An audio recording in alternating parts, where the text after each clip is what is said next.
Hello, Sunim. Thank you so much for this opportunity to ask you a question.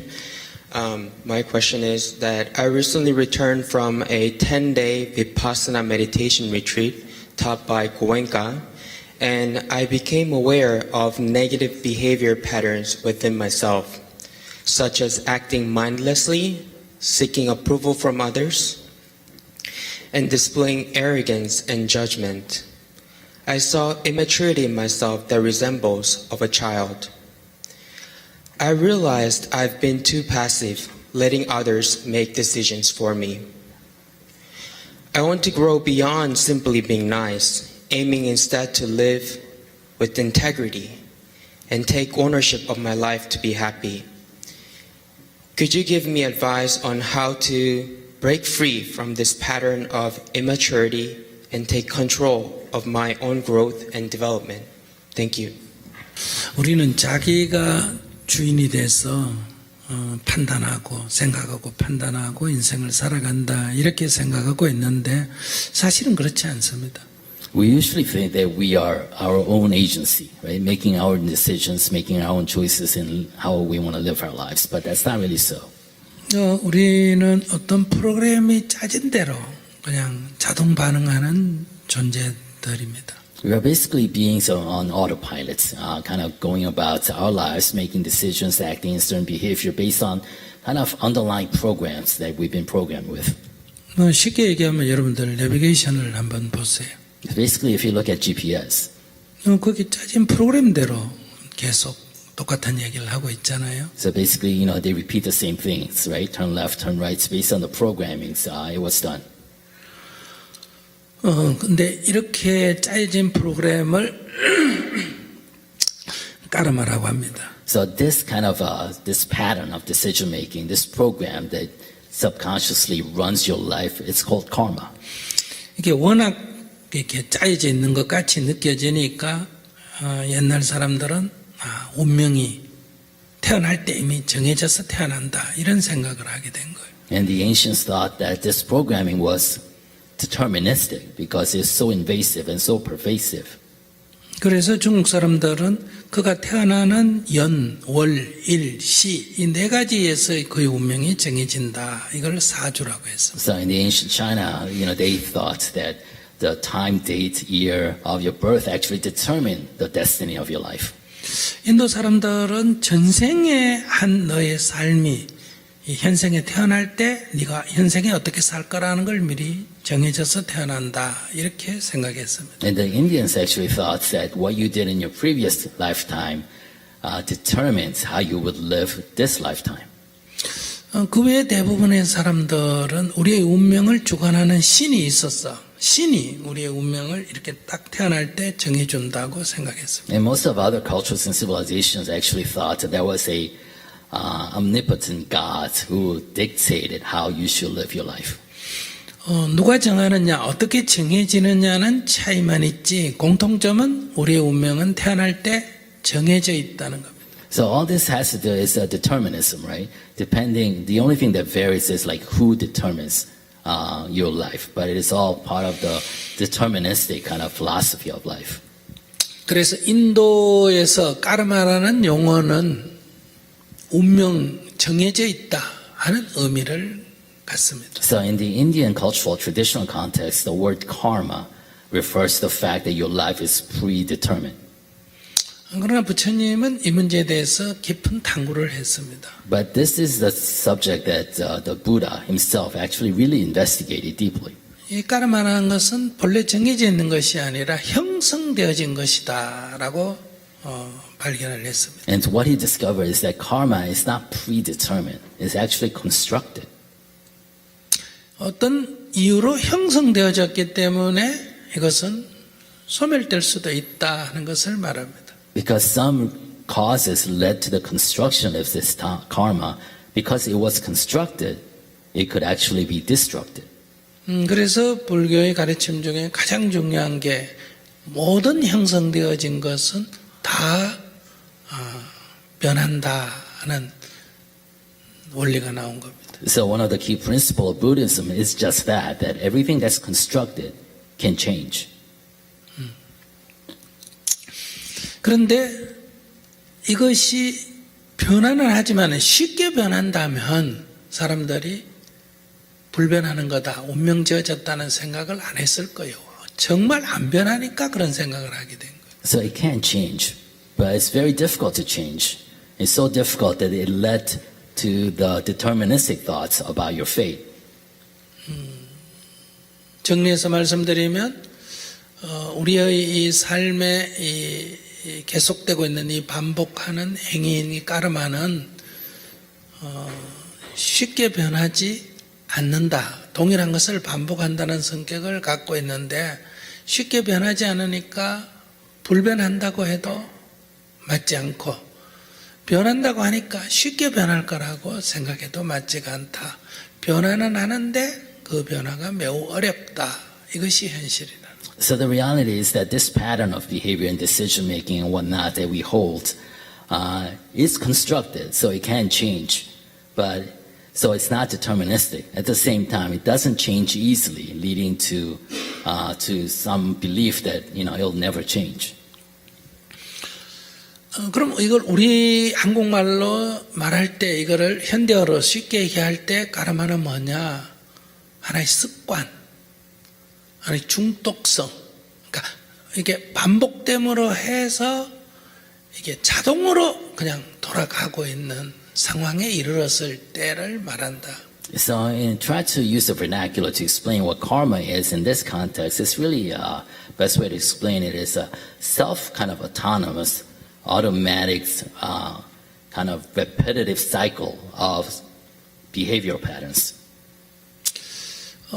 그래서 우리가 어떤 행위가 나도 모르게 일어났을 때 첫째, 나도 모르게 그랬다. So when we do something without being conscious of it, we say we do it without knowing. 그리고 습관적으로 그랬다. We do it habitually. 그 다음에 무의식적으로 그랬다. And we do it subconsciously. 이런 용어를 씁니다. And we use these terms.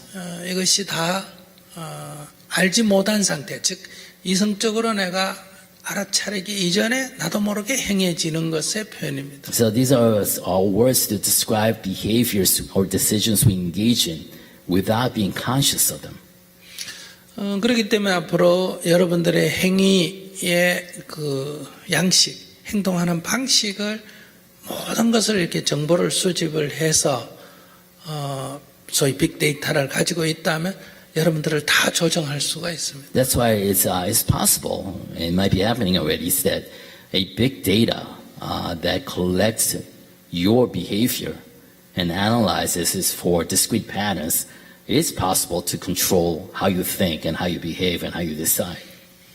여러분들에게 어떤 걸 보여주거나 어떤 소리를 듣게 하거나 즉 어떤 자극을 주면 저 사람은 어떻게 자동으로 행동한다 하는 것이 나온다는 거예요. Basically, it is possible to conclude that if I show you certain stimulus, whether that's sound, sight, or whatnot, then you will behave in certain ways. 그래서 이미 이것은 여러분들의 상품 광고에 상당 부분 적용이 되고 있습니다. And a lot of this actually is being integrated into marketing. 옛날에는 내가 필요로 해서 물건을 구입했습니다. So when I was young, we bought things because we needed them. 내가 호미가 필요하면 호미를 사고 음식이 필요하면 음식을 구입을 했습니다. And if I needed food, I bought food. If I needed this tool, I bought this tool. 근데 지금 광고의 영상은 그렇지가 않습니다. But today, we don't buy it like that. It's based on advertisement. 그 광고를 보고 자극을 받아서 구입을 합니다. We look at a commercial or advertisement, we get stimulated, and we buy. 그래서 구입해놨는데 실제로는 쓰지 않는 것이 매우 많아지는. And there are many things that we buy but don't really use. 그러니까 그 광고에는 어떤 자극을 주면 사람이 구매의 충동을 느낀다 하는 원리에 의해서 광고를 내는 거예요. And those advertisements are created based on a principle or the equation, calculation that certain stimulus leads to the purchase of certain items. 그래서 이 과잉 소비를 부추기고 있습니다. And it leads to overconsumerism. 이것은 지금 선거 전략에도 적용되고 있습니다. And this is actually used in electioneering.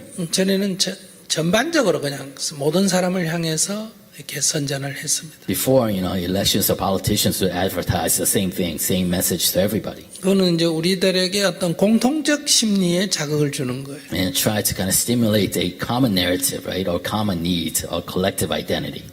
근데 지금은 개개인별로 맞춤형으로 광고를 냅니다. But now, actually, they're customizing or individualizing the message to each person. 이 사람에게는 뭘 자극을 주면 상대를 반대하거나 어떤 자극을 주면 나를 좋게 생각하거나 이런 문구를 보내는 거예요. Basically, send a customized message or text to that person to trigger his vote for you.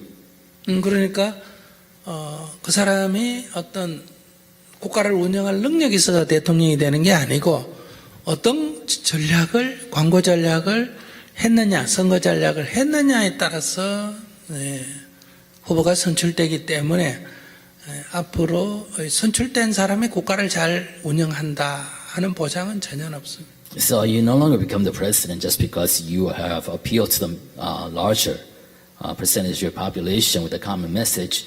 You become president or win elections because you have successfully engaged in the right customized marketing strategy for your messages. 그래서 지금 미래의 자산은 어떤 자본이라 옛날엔 토지였다가 자본이었다가 기술이었다가 하는데 지금은 각각의 사람들이 갖고 있는 성향에 대한 정보가 가장 큰 자산이 됩니다. So before, the biggest source of wealth was land, then actual money, then maybe different professional skills. Now it seems to be, the data itself is actually the critical source of wealth. 이제 이런 원리를 가지고 지금 AI 인공지능이 나오는 겁니다. And the development of artificial intelligence is also based on this type of big data. 그래서 그러면 어떻게 이 자동으로 돌아가는 무의식적으로 돌아가는 이런 행위로부터 내가 어떻게 벗어날 수 있느냐? 여기서 벗어나야 내가 사실은 주인이라고 할 수 있습니다. So, the question then becomes, so how do I free myself from this subconscious pattern of behavior, decision making? And only when I free myself from this pattern can I really call myself free and the owner of my own agency. 첫 번째가 실제로 내가 어떻게 마음이 일어나고 행동 양식이 일어나는지를 일어나고 있는 현실을 알아차리는 겁니다. The first thing you have to do is really diagnose how you react, how you behave, and how you decide. Knows the reality of your own behavior. 어떤 말에 내가 화를 낸다. How do I get angry at certain words? 또는 어떤 자극에 욕망이 일어난다. Do certain stimulus elicit some kind of desire? 나의 이 작동 양식을 자기가 우선 알아야 된다. Basically, diagnose your own patterns. What drives your behavior. 근데 일상생활에서는 이게 무의식적으로 작용하기 때문에 자기가 어떻게 작용하는지를 잘 모릅니다. So in everyday life, all these things are actually on autopilot. So it's very difficult for you to catch those moments. 그래서 우리가 모든 것을 눈을 감고 귀를 닫고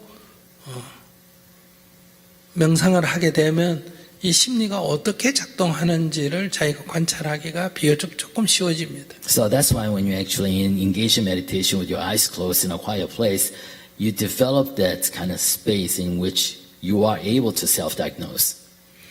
그래서 자기의 이러한 심리가 움직이는, 마음이 움직이는, 생각이 일어나는 이런 것들을 어떤 새로운 걸 발견하는 게 아니라 있는 것을 있는 대로 알아차리기. And that allows you to actually look at your own psychology and your own behaviors and see things as they are. 조금 더 나아가서는 자기가 움직이면서 더 알아차리기. Then you can actually extend that mindfulness once you get more skilled in everyday life as you move around. 일상생활 속에서 알아차리기. To be mindful of yourself, of your own behavior in every day. 그 제일 첫 번째가 알아차리기입니다. So basically that's the first step. Be mindful. Be 고치는 게 awake. 아니라 그냥 그 작동하고 있는 사실을 그대로 아는 거예요. Not change anything, not try to fix your behavior, but just know, be aware of your behavior. 남이 이렇게 고쳐라 하는 외부적 강압은 외부적 힘이 작용할 때는 잠시 멈추거나 강제된 대로 가는데 외부 힘이 없어지면 도로 돌아가 버립니다. It's, if somebody else actually forces you to behave in a certain way, then you comply. But if that stimulus goes away, then you go back to square one. 그러니까 여러분들이 아이들을 야단치고 뭐 가르치고 하는 것은 일시적으로는 다르지만은 길게 볼 때는 다 심리가 억압된 것은 다 원래대로 돌아가 버립니다. So when you yell at your kids to do something, or you scold your children, they'll behave the way you want them to do, but ultimately, they'll go back to what they want to do if that stimulus is lifted. 그래서 자기가 알아차린다 이것을 한문으로 말하면 자각 스스로 알아차린다 깨닫는다 이런 얘기. So that state of constant mindfulness, we call that self-enlightenment, self-awakening. 그다음에 두 번째, 이렇게 하니까 나한테 손해구나, 이렇게 하니까 나한테 손해가 없어지구나 하는 것을 알아야 되는 거예요. And second you need to do is realize that this certain behavior one leads to a loss and behavior two leads to a gain to yourself. 그러면 세 번째, 이 무의식의 세계에서 이런 손해구나 하면 이게 이제 변화가 일어나기 시작합니다. And so once you actually realize which behavior leads to loss or gain, that starts to trigger an internal change. 하나의 습관이 형성되는데 많은 시간이 걸렸듯이 이 습관이 변하는데도 많은 시간이 걸립니다. So it takes a while for a habit to become a habit. Well, likewise, it takes a while for you to get rid of a habit. 근데 이 변화의 가장 큰 출발은 자각입니다. But the biggest genesis of that journey towards change is that self-awakening. 이 생각으로 뭘 해서는 변화가 일어나지 않습니다. Your thought does not trigger change 왜냐하면 이건 무의식적인 것이기 because that change needs to happen in the subconscious. 무의식에 영향을 줄만 해야 합니다. So you have to be strong enough to influence your subconscious. 그것이 자각이라는 거예요. And that is that state of self-awakening. 그래서 수행의 첫 출발은 알아차림입니다. That's why being awake, self-awake or mindful is the first start of that journey towards practice. 어떻게 하겠다 하는 각오, 결심은 크게 도움이 되지 않습니다. A decision to want to change or a promise to yourself that I want to change, those decision points doesn't really help. 그것은 며칠 지나면 또 허물어지기 때문에 오히려 좌절감만 갖게 됩니다. Because any decision to do something, any intent to do something, they dissipate after a couple of days.